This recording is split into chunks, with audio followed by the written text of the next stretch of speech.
What is up, everybody? Nathan again, aka Ubiq Videos, bringing you a new tutorial here in the series for the Gubiq wallet. What I want to cover today, again, it's going to be a pretty quick one. We're just going to go over a couple of commands. Those are going to be the list.account command and the eth.accounts command. A little bit different. One lists them, the other one just retrieves a particular account from the list of accounts. But they definitely work together, so I wanted to kind of show them both to you at the same time.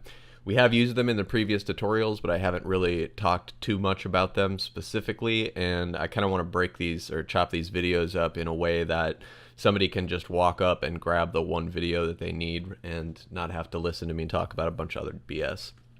So before we get into it, I just want to thank everybody. I just about hit my 1,000th view today, so that's pretty exciting. This channel's going pretty well, and I appreciate all your guys' positive feedback. As always, if you have any comments or questions, please just leave them in the video comments, and I will address them as quickly as possible. So anyway, let's get to it. So let me let me open this up again. So I've got a clear console for you guys. We'll attach to that, and then I'll close this. And I already started the node up over here, and it's already all synced and ready to go. So the first one we're going to talk about is the list.accounts command. This is just a command, it's not a function. And what it does is it returns a list of all of the accounts that are currently associated with this instance of Gubiq. So if we just type in here, personal and then start typing list and then hit tab, it'll auto-complete for us. And because this is just a command and it's not a function, like we don't need to put the parentheses up there like that. We can just leave it personal.listAccounts and boom. So that's all there is to that. But as you can see, it shows the two accounts, and just to prove it to you, let me pull up app data here, and we'll go in here, key store, make this bigger. My accounts end in 373EF and 4DDE2, 4DDE2, and 373EF. So you can see that it just returns both of the accounts. And if I were to do a personal.new account, give it a password, retype that password, it will make a new file in the key store. And remember, we've covered that in the backup tutorial. Anytime you do the personal.new account, you want to make sure that you back up the new file in the key store directory that we're looking at right here. Can't stress that enough, so I'm probably going to mention that every chance I get. So now that we've got a third wallet in here, if I do personal.listAccounts again, we can see that the third account did now show up.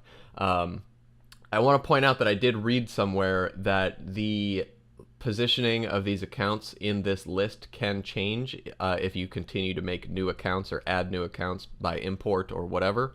So it's important to know that you can't always rely on the position of the list, and that's going to come in or be more important when we get to the next command, which we're going to go over now, and that is the eth.accounts command.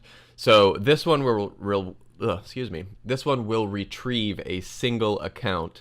And this one's most helpful to be used in conjunction with other commands. So like you saw us use it when we did our send transaction.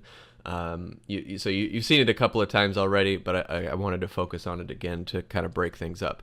So eth.accounts, start typing it, hit tab, and this one again, it's not a function. But it's looking at that list of accounts, so we feed it an index position, which I kind of talked about before. Indexes in JavaScript start at 0, and that means that this address right here should be retrieved. So if I hit enter now, we get 4DDE2, and that's 4DDE2. So the reason this comes in handy is it allows you to fetch a particular address. What you can do is you can store that in a variable as well. So if I do my account equals eth.accounts and then put in my 0 index, it displays it again, but what I can do is I can then type my accounts and it will print out that same command. So it just lets me know that I've got it stored in there. So that one comes in handy for sending transactions, doing any other account type stuff where you just need a single account. So that's basically it, guys. Again, I wanted to make this one pretty short. These two commands are essential to using the Gubiq console appropriately, if you want to call it that.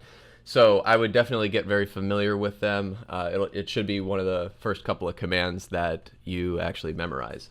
So anyway, that's all I got for you today. In my next video, I'm going to start going over some network connectivity stuff. Depending on your situation, you may or may not be having trouble connecting to peers, and we'll go over how to check for that, as well as how to go ahead and get those peers added back in. So if you enjoy the videos, please subscribe. That way you get a notification when I put out the next one, and take it easy, guys.